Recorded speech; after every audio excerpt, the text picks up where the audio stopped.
একজন বিবাহিত মেয়ের জীবনে সবচেয়ে বড় শত্রুকে জানেন?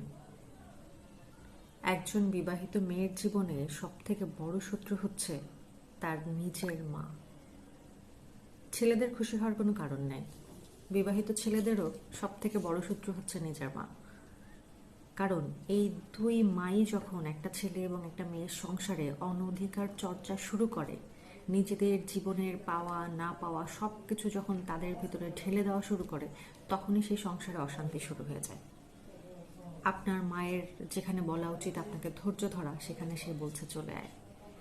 আপনার মায়ের যেখানে বলা উচিত যে আর একটু দেখ, সংসারটা টিকে যাক, মানুষ তো এমন করেই, নতুন সংসার হয়েছে, একটু বোঝ দুজন দুজনকে, এগুলো বলার বদলে সে যখন আপনাকে বলে আরে ওই বউ ছেড়ে দে, তোর জন্য এর থেকে ভালো মেয়ে নিয়ে আসবো।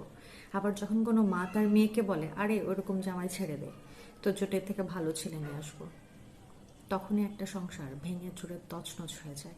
আর এরাই হচ্ছে একটা সংসারের সব থেকে বড় শত্রু।